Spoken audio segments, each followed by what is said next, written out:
Vamos fazer mais uma filmagem aqui. Deixa eu ajeitar a câmera. Graças a paz. Olá a todos, né? Mais uma pergunta do Instagram para a gente responder, né?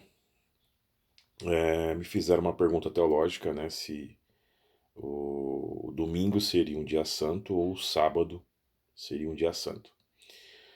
Bom, é uma pergunta que se fosse fazer um vídeo, seria um vídeo longo para a gente explicar algumas perspectivas aqui que acontece.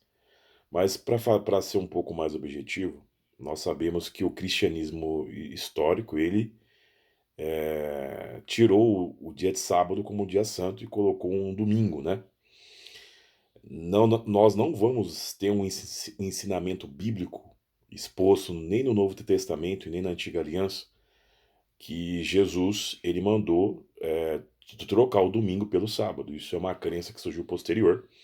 No entanto, por exemplo, eu tenho aqui na minha biblioteca aqui a epístola, a carta aos Magnésios de Inácio de Antioquia. Se você pega o capítulo 3, capítulo 4 e o capítulo 9 dessa carta aos Magnésios, você vai observar ali alguns conceitos que,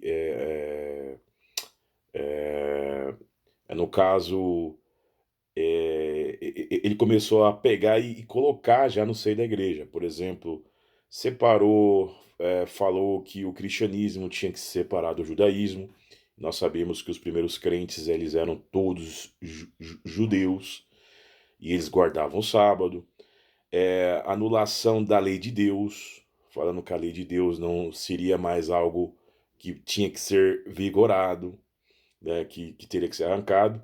E o dia do Senhor, né, ele colocou o suposto domingo do calendário juliano que existia na época, ali, né, que é o Dominus, né, que era chamado Dominus, o dia do Senhor ali em latim, mas não o dia do Senhor se referindo a Jesus, mas se referindo ao Deus Sol, né? Então eles fizeram um sincretismo aí.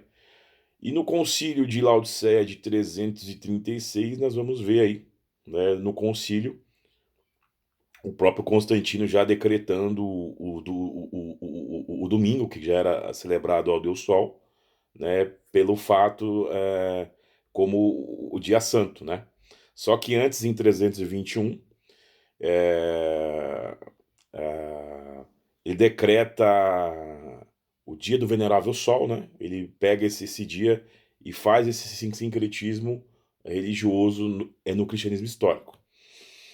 Quando a gente passa um pouquinho mais à frente, próximo à Reforma Protestante, nós vamos observar que o próprio Martinho Lutero ele sabia, né, sobre essas questões. Por exemplo, Lutero ele fala ele tem um documento de Lutero chamado Luther Tomo, né? Luther Tomo é um documento que está em alemão, né?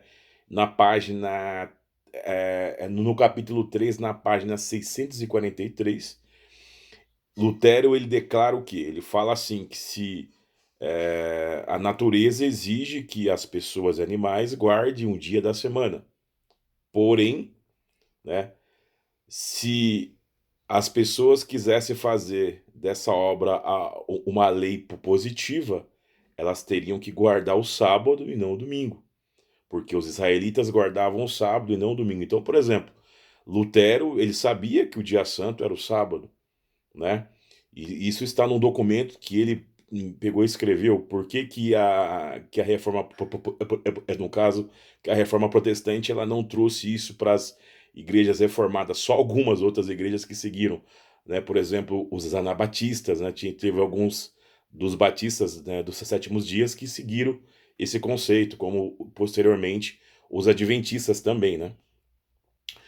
Tem outro documento também de Martinho Lutero chamado Confissão de Westminster, não, Westminster não, é, Augsburg, tá?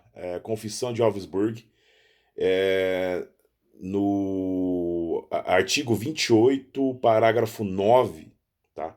Nessa confissão, Lutero diz que foi um sacrilégio, né, a Igreja Católica suspender o quarto mandamento, né, que seria o sábado, né? E por que Martim Lutero fala isso? Porque ele sabe, ele como um monge católico, né, ele sabia que os concílios católicos que tinha substituído o dia de sábado e não os apóstolos e os discípulos. E esse pensamento é um pensamento que adentrou ao cristianismo aí, né, no caso dos protestantes também. Então, ou seja, quando a gente observa a história, Jesus e os discípulos, eles nunca deixaram de guardar o Shabat, né? E tem aí, né, nós vemos aí o Papa, a carta do Papa Vítor, no século IV, a do Papa, aliás, a carta de Polícrates, né, ao Papa Vítor, dizendo que João tinha se deitado lá em Éfeso e eles guardavam as tradições que foram deixadas ali, que seguia as festas bíblicas, que são chamados de Shabat também, de sábados, né, ou Shabatot, que seria, no caso, a questão pluralizada, né. Então existem essas perspectivas. Aí tem pessoas que vão querer usar outros documentos, tá? Ou até mesmo usar a própria questão de Inácio de Antioquia para dizer que Inácio, como um pai da igreja, um bispo de Antioquia, ele entendeu que o sábado não era necessário mais e nem guardar a lei, né? Então isso trouxe todo um conceito teológico aí que tinha, na minha opinião, tinha que ser corrigido, tá? Então, ou seja, o dia santo continua sendo o sábado, tá? Mas lá na igreja, mas lá na minha Bíblia, pastor Kerst, eu vejo que os discípulos se reuniam no primeiro dia da semana. A palavra grega ali, miaton, sabaton, significa literalmente imediatamente após o sábado, né? E esse sábado esse primeiro dia da semana que eles se reuniam, se for para passar para o calendário atual que nós seguimos, seria o sábado à noite, por quê? O calendário bíblico ele vira das 18 às 18, né? Então, por exemplo, lembra da passagem de Eutico, que Eutico ele cai ali e era noite? Por que que era noite? Porque já tinha se passado das 18 horas, né? E das 18 horas em diante já é o primeiro dia da semana. Então, por exemplo, no nosso sábado, o sábado que vocês conhecem, né? A partir das 18 horas já é o do domingo. Por quê? Porque o calendário que nós seguimos vira meia-noite, mas o calendário bíblico, que é o calendário judaico, vira, no caso, às 18 horas. Então tem essa perspectiva. Então eles se reuniam praticamente na Havdalah, que seria se fosse nos dias de hoje o nosso sábado à noite, né? E ali eles celebravam ali. Então é bem interessante isso, por quê? Porque se a gente não souber o contexto histórico, como que a gente vai interpretar corretamente a Bíblia, tá ok? Falei de uma forma bem resumida, mas espero poder ter ajudado aí a solucionar algumas dúvidas, tá? Deus abençoe a todos aí.